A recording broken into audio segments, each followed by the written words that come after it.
that's also why we call it an investment into staging and not a cost, because you get the return on your investment back when you're selling it. Right. Renovating your home doesn't have to be difficult. It's all about understanding some key principles and having a plan.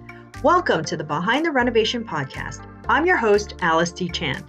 I've been obsessed with all things home since I was 10 years old and have been improving homes professionally for nearly 2 decades.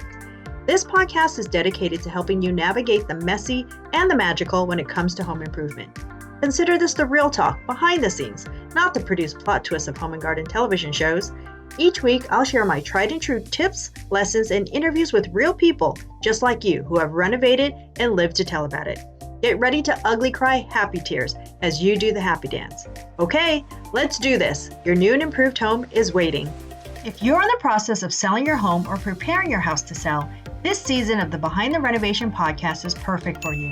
Over the next few weeks, I'm interviewing industry professionals and related businesses for the Home Selling Success Series to help you understand what home selling, buying, and renovating looks like in 2021 and how you can prepare yourself for the good, the bad, and that elusive virtue called patience. In today's episode, I'm interviewing Birgit Anich. Birgit is the CEO and Creative Director of BA Staging and Interiors. Birgit has over 11 years of experience helping her clients achieve success through beautifully designed spaces. She and her team have received over 45 industry awards, including some of the most prestigious in the industry, and have helped sell over 1,200 properties with a combined value of over $1 billion. Birgit is an industry leader and national speaker and serves on the executive leadership for HSRA. Her work has been seen on numerous networks and in several magazines. Birgit is dedicated to educating professionals on staging, real estate, and lifestyle. You can find Birgit on Instagram at BA_staging_interiors or visit her at BAstaginginteriors.com. Well, hi, Birgit. Welcome to the podcast. Hi, Alice. Thanks for having me. Absolutely. Thank you so much for joining us. So now, please let everybody know where you're coming from. Where are you located? So we are located in Fairfield, Connecticut, in Fairfield County, Connecticut. Okay. And that's a pretty high-end area, is it not? Yes, it is one of the top areas in the country. So we have like a lot of towns that are very well known across the country, like Greenwich, New Canaan, Westport, Darien. So we have like some really high-end towns along the Long Island Sound. So have you guys been seeing a big influx of people from Manhattan moving over to your neighborhood? Oh, yeah, absolutely. Yes. So really last year was absolutely crazy. It still continues this year. I actually just came from a consultation this morning where we have another lovely family moving out from New York, coming here to Connecticut. Yeah. Okay. So now are you helping them with a property that they purchased, or are you working with the sellers? So we do both. So we help sellers who want to sell their property. A lot of our sellers are moving out of state. And we help also home buyers then when they come to Connecticut to help with their design. And a lot of them have actually purchased the property here in Connecticut as a second home, not necessarily as a primary residence. So they may have they're still their New York, Manhattan apartment and have another property here in Connecticut where they may be on the weekends, or during the pandemic, they were like spending more time out here, and now they're doing both locations. Okay, so the smart ones haven't completely given up on the city altogether. Yes. Because it's also one of those one-way tickets, right? You leave, and how do you go back? Right. Okay, so what have you noticed? How has the pandemic kind of affected the housing market in your area? What have you noticed over the last year? Right.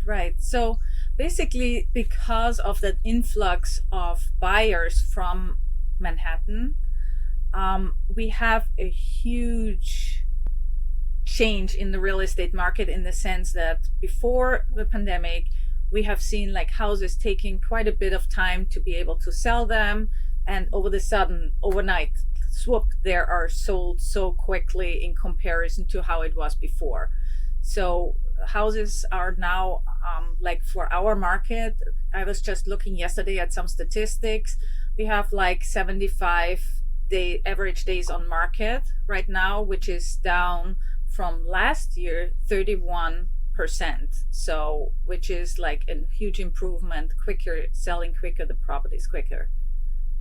So now, is it because that you're in a higher end bracket? The houses in your market are luxury. You're in a luxury market. So is that the reason why they were taking a little bit longer to sell? Or is it just kind of the case for your area? I think it's in multiple factors with overall Connecticut and taxes and so on. I think it's partially that, but that why it did sell slower before the pandemic, but now people are coming out, and we are in comparison to Westchester County, which is just across the border from us here in Connecticut. The property taxes are lower than in Westchester County. So a lot of people see Connecticut, okay, here we can come and have less property taxes. And they sell faster now because they're moving out here and trying, but not every area here is just luxury. So there's certainly towns that are very luxury and very high end, and then others that are a little bit less. So they're interspersed in between. So okay, yeah. So given that that's the case, are you guys so it's even more important that people are preparing their houses to sell in a very mindful manner, and they're utilizing home staging to help them with the marketing. So have you noticed, because in a lot of markets throughout the country right now is experiencing a boom, right? It's really a seller's market. I'm not sure if that is still the case in your area, but around here, things are selling like crazy, well above asking. It's insane. The California market is just unlike any other. And I've been talking with folks, and it seems to be that way kind of across the board. Are you seeing that where you are also? Yeah, we see that here as well. So we just had, just to give an example, we just prepared a house for sale. Was a real rush. We really turned it around with between painting, floor puffing, and staging the property. Took a whole a week and a half to get it all prepared, and then it sold within 24 hours with multiple offers way above asking price. So this is just to give an example that it happens here as well. Okay.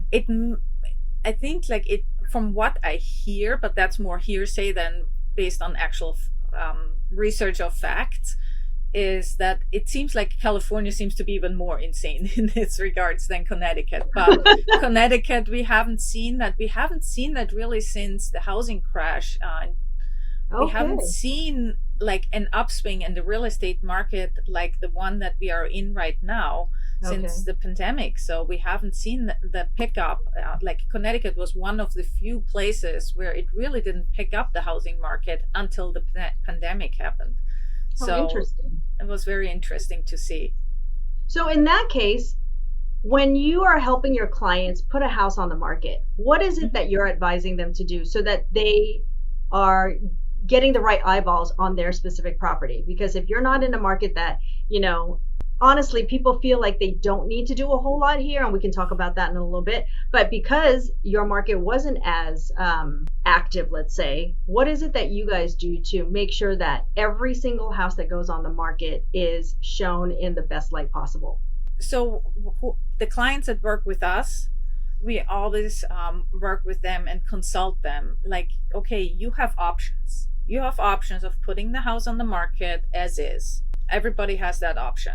You have the option to invest some money and get the house really properly prepared and staged, and get a way higher price than you would if you didn't do the preparations. Absolutely. Both houses will sell, but you will walk away with a higher check, and you will have more money in your pocket. And this is really a way of making more money right now. It's even more so, I think, than before, to really have an additional income or additional check to walk away with. Right. Yes. You want You top don't leave dollar. money I on the mean, table.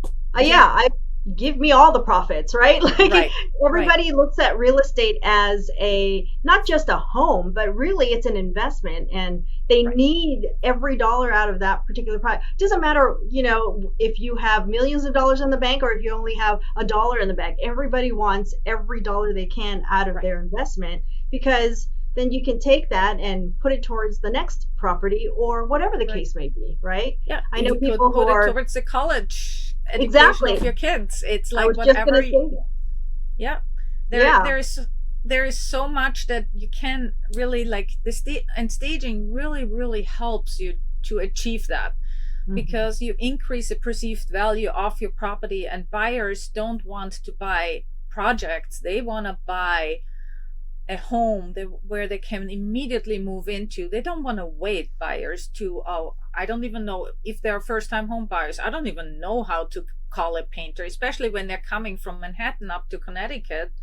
They have no connections here to painters. They Right. have no connections to any of the tradespeople yet. And so they don't even know where to get started with those projects. So as a seller, you have to prepare it for them so they can see themselves being able to move in the moment they purchase the home. I agree 100%. Now, are you noticing a particular trend of properties that buyers are looking for when they're coming from Manhattan? Obviously, everybody's situation is different, but let's say Mm-hmm. you're living in an apartment. Beyond the wide open space that Connecticut offers, what else are they looking for when they're buying properties out there? Yeah, so it really depends what price point they're looking for. And what I have seen, especially last year, I'm not so sure this year, but last year we have seen like definitely a trend. Single family homes, like townhouses and apartments, were definitely, people didn't desire to purchase those because, Mhm. again, because of what happened with COVID, Yeah. that they didn't want to be in proximity to other people, so they preferred their own little private backyard. But if what they're looking for nowadays, especially in the luxury market, is they are looking for a separate space, that where they have a home office, where they can be separated from the family. So less the open floor plan concept. I see that less desirable, and I have gotten also feedback from the builders who build new constructions, that they definitely have to tone down the open floor plan concept to accommodate separate meeting spaces for Zoom meetings, for working from home, having a little privacy away from the family. I see Right. that one is a really strong one. And then there is also smart homes. People have been investing over the last year tremendously into getting smart technology into their homes, be it from their TVs being through light switches, having like Because we're all lazy and surrounds. we don't want to get up to turn off the lights. Right. Even my husband, can you imagine? Like, he's like, over the sudden we have like this smart home, and it's like I don't even have to get off the couch anymore. Or it's like I can shout from upstairs from the bedroom, turn off the lights. That is So so funny. Okay, maybe we've gotten a little too lazy during this pandemic. Like, yes, okay, how can I right. make my life easier without actually having to move? Yeah. So, but also another trend that I've seen is like wanting to have the in-home gym area, Yes. to have that, and in-home movie theaters. So like having a little Mhm. bit, at least a movie theater experience that they have created. So often like additional spaces, like the basement may be converted into like a little movie room and things like that. That's what's nice about the East Coast. You have the basements. We don't have basements here in California. Oh yeah. Well, It's called yeah. crawl spaces. That's basically when contractors have to go underground to deal with the pipes and all of that. We don't want to go there. Oh no, Yeah, that's no fun. no, not at all. No, we've been seeing that a lot too. I mean, I converted half of my garage to a gym also because, you needed a place to work out, and I had the treadmill temporarily in my living room, which is not very large to begin with. I was like, nope, this can't stay here forever. And we didn't know how long, this pandemic was going Right. to be part of our lives. Right. So yes, definitely. So it's very interesting that you say that even the builders are starting to rethink the floor plans because, yes, for so long we're taking down walls, opening everything up, and then we're realizing if everything is being done under one roof and everybody has to live simultaneously doing whatever they're doing, you can't do that when everything is open to one another. So are you noticing that?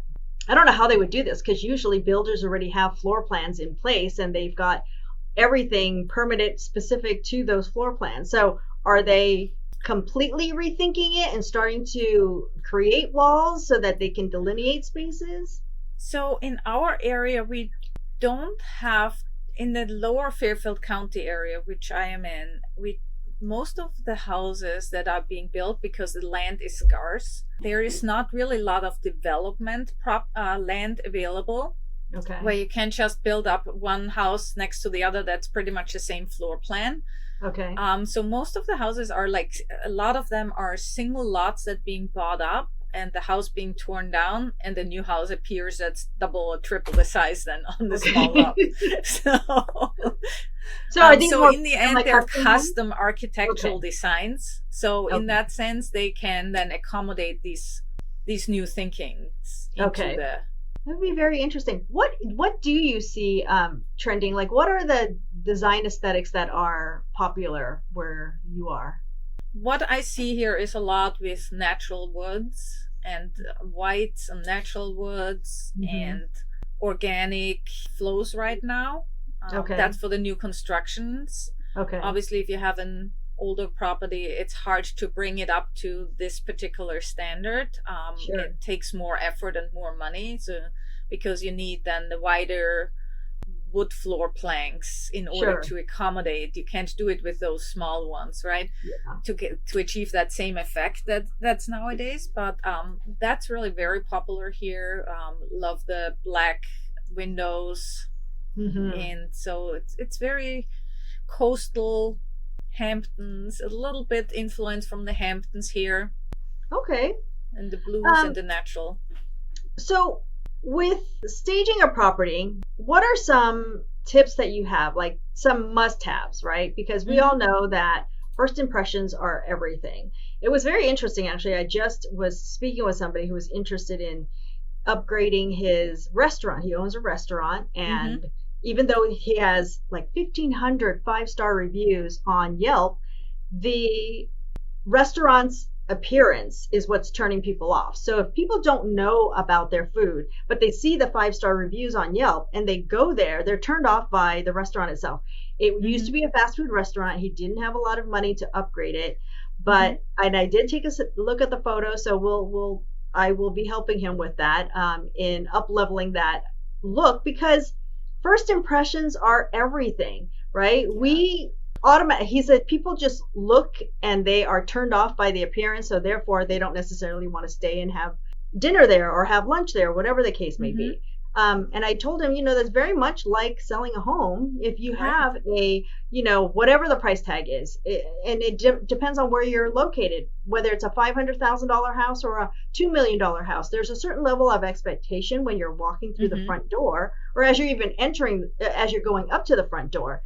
And when those expectations are not met, it changes your view of everything, right? Automatically, I walk in, I'm like, oh, that's it? So what are the things that you're telling your clients that absolutely, no matter what, should be done? Yeah, so one of the biggest things is paint. You can't have outdated paint colors or outdated wallpaper. It's not to say that every wallpaper has to come down. We are going back in trends with some wallpapers, but it has to be the current look. It can't be, I just had today another consultation where I walked in and I was like, oh my gosh, this wallpaper is really from 20 years ago, and it really doesn't help selling that house. So definitely updating to current trends of paint colors, and naturally has to work with the architecture and the style, as well as the surrounding color palette that's in the house, whatever it is. Like if you have a fireplace in a certain stone, you need to be able to complement that with the paint color. But paint is important. The flooring is important with those carpets and so on, making sure that it's super clean, or best is even to remove them. If there's hardwood floor in there, it really immediately updates and upgrades your home. The other thing that I see commonly is lighting fixtures. Lighting fixtures are really giving away the age of a property. If the lighting fixture is like this stated lighting fixture, immediately my emotion goes from here to there. Right. I walked into this property today, outside curb appeal. My expectations were up here. Yeah. I opened the door and all of a sudden I dropped all the way down here. Aww. It's like, okay, exactly what you just said before with the restaurant. It's the same reaction. Yeah. I was like, oh my gosh, this house could look so cool, so good. And I know how much it could sell for more if this would be updated. Sure. I used to say all the time. Yeah, I used to say all the time that light fixtures really, you can tell when it was last renovated or updated based on the light fixtures, because there's definitely clues to that. And so for not very much, you can totally update light fixtures and give it a whole fresh perspective. It doesn't mean that you have put a $10,000 chandelier in there. No, that's not what's needed for selling the house. It has to have the right look and for the right price, and it has to have the right shape, the right color, and everything, and give enough light. I'm interrupting my own podcast to let you know about a tool that I created to help those of you who may be feeling overwhelmed by the thought of a home renovation. When it comes to renovating your home, we know that you want to finish your project quickly and efficiently, especially when preparing a house to sell. In order to do that, you need to know what to do and in what order. The problem is there are many moving parts and it can be overwhelming. We believe renovating your home does not have to be difficult. It's all about understanding some key principles and having a plan. Over the past 2 decades, we have consulted on millions of dollars worth of real estate sales, and as a result, clients have done the happy dance all the way to the bank. Here's how you can do the same. Eliminate the guesswork and get your copy of the home selling edition of the Renovation Planner. The Renovation Planner was created to guide you through your home improvement process from start to finish. The planner will help you build your project plan so that you can renovate with confidence. This new edition will be available at therenovationplanner.com. That's therenovationplanner.com. If it's not live as of this recording, join the waitlist and you will be notified as soon as it's ready for purchase. In the meantime, you can also download our free guide to avoiding costly mistakes on your renovation projects so that you can stop spinning your wheels and start improving your home today. All the links are going to be in the show notes, or you can visit us at alicetchan.com for all the information that you need. Cheers to your soon-to-be new and improved home. And then another thing is like the kitchen. Kitchens are so important, and sometimes it really depends on the cabinetry. And it depends on the countertop that's currently in there, but updating the countertop sometimes is enough. Other times you may have to even paint the cabinets and the hardware on the cabinetry. Yes. Like the hardware is also such a big, important part, and it's like such a simple fix. Like how often have I been walking into a kitchen and said, like, all you need to do, update those knobs and handles. And that's all it was really needed. Yeah, and simple is better than fancy, right? You see some people love like the little floral knobs and things like that. You're like, no, let's make it super simple, whether it's chrome or it's brushed nickel or polished nickel. Right. Go with something simple like that versus something that's a little too style specific. Right, and it has to be also the shapes, the right shapes. Some people don't understand, like, okay, what is it? Like, what's wrong with it? It has the right color. It is gold. Yes, but it was from the gold. First of all, the color of gold, there are certain nuances of it. It is from the 80s, and then the form and the shape of it is from the 80s. So you need to update it by having simpler, cleaner lines, and it makes it immediately a huge, huge difference. And 100%. The bathrooms too. Sometimes you can paint tiles, and there are so many different ways of addressing some of those problem areas. That doesn't mean to have a complete full renovation, where sometimes it is maybe needed to have like new tiles and new vanities in there. So it really depends on a property by property basis. And I think really starting out with a consultation with a professional stager is really the right way to go, to really understand where should I invest to get the maximum return on the investment?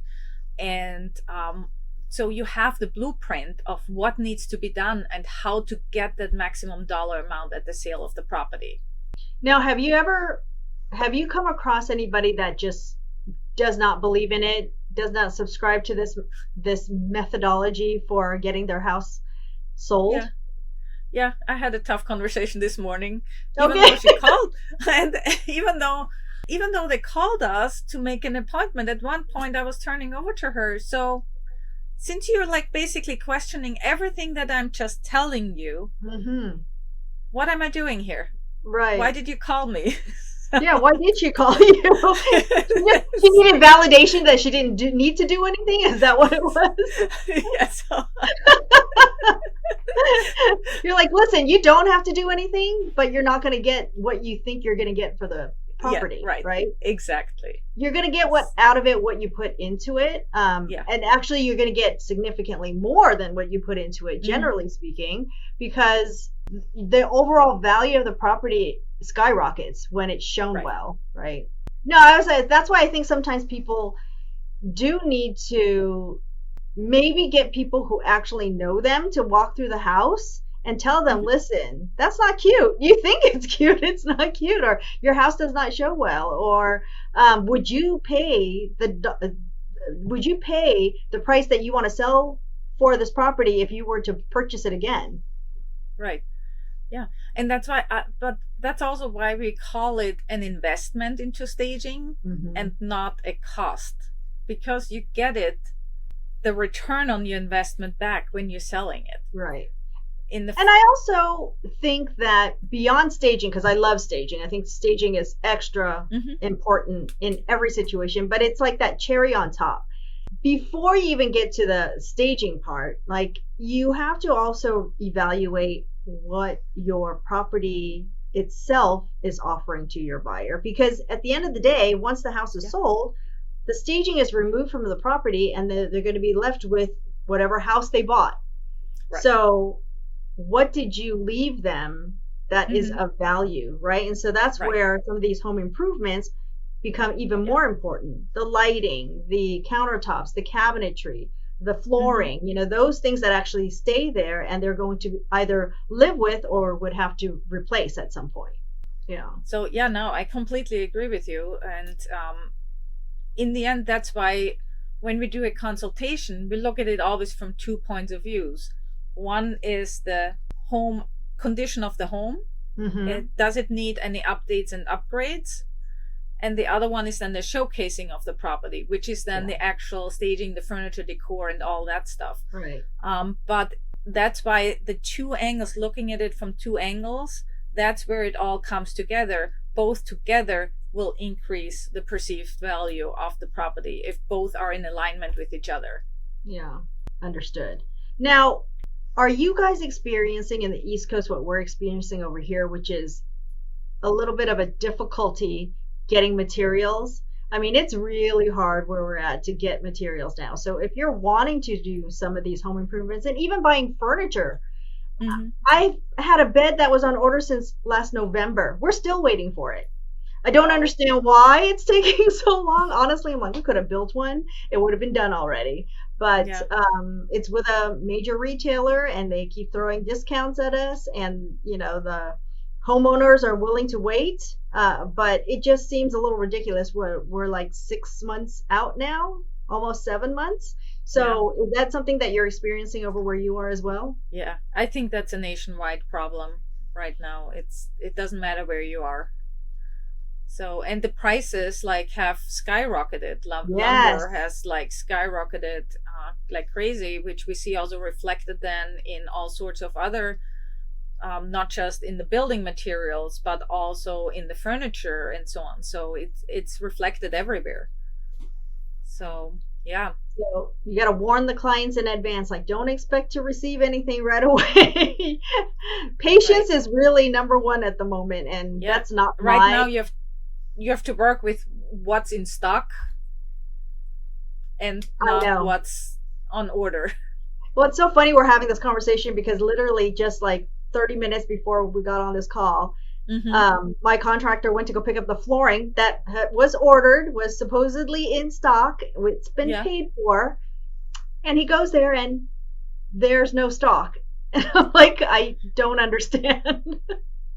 Wow. So yeah, and it's just constantly pivoting, finding new things. Like you said, you're basically at the mercy of what is available. What can I get right now, and how can I make that work with my design plan? Right. And nobody likes to work that way. It's not fun. But either that or you're waiting months before you actually receive what you really want. So it's challenging. Yeah, right now, since the goal with selling houses, we want to get them on the market as quickly as possible. We have to really make sure that we work with what's available, and we can't be overly picky. I know. Yes. Unfortunately, even though we want to be, right, Alice? Yes. I'm not appreciating this current state that we're in. Like, really? It is what it is, though. So let me ask you, what's one of the craziest things that might have happened to you over this past year? Oh my gosh, that's such a difficult question. There's got to be something with a property, with a situation. Nothing? There is nothing really crazy, actually, other than we were completely shut down for 2.5 months last year.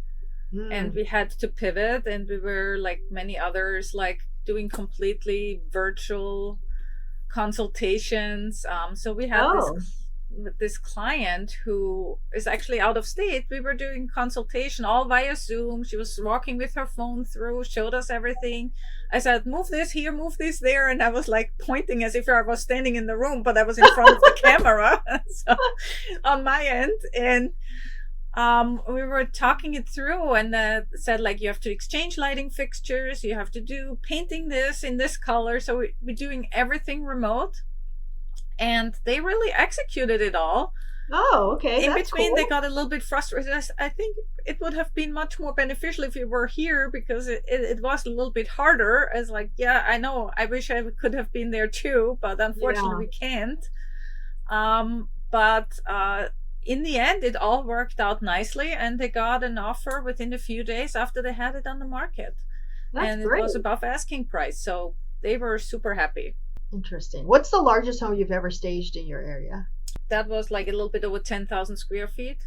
Oh my gosh, that's a lot. And we just did it very recently, actually. Okay. And it's a beautiful, beautiful property.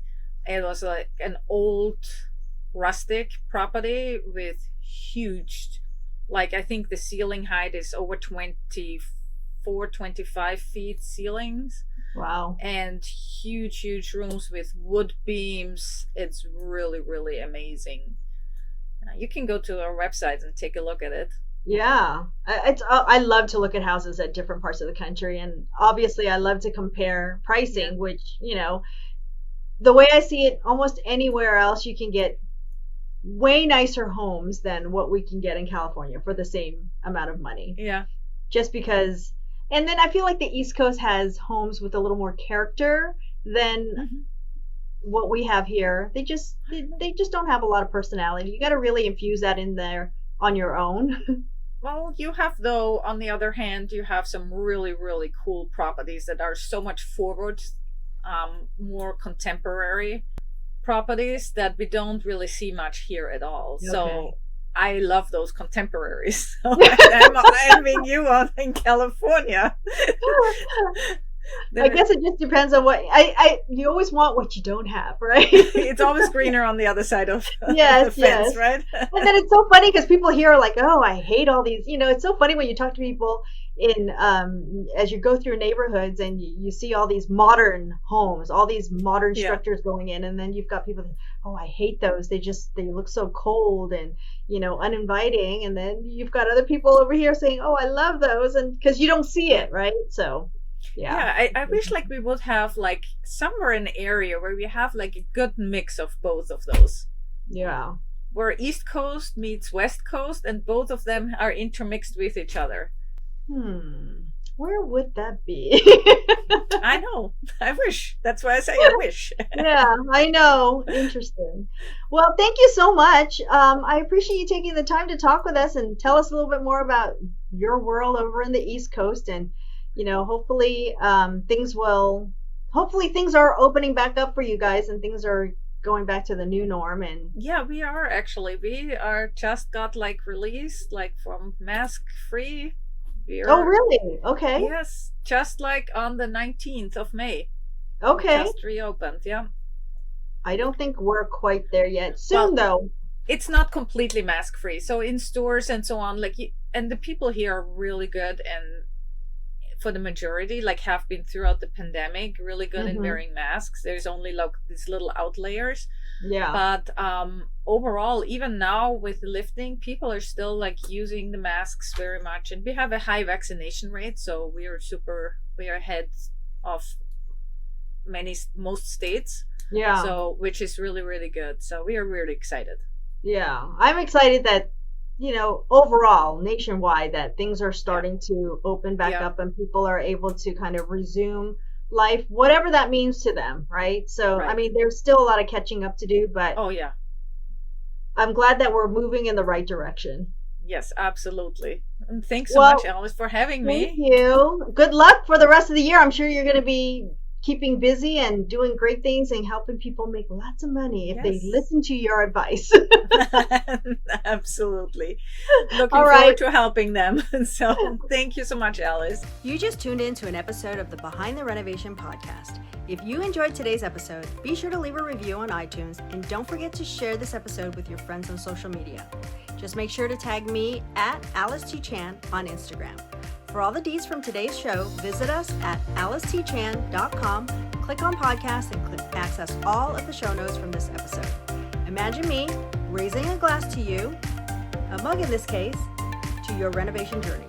Cheers to your new and improved home.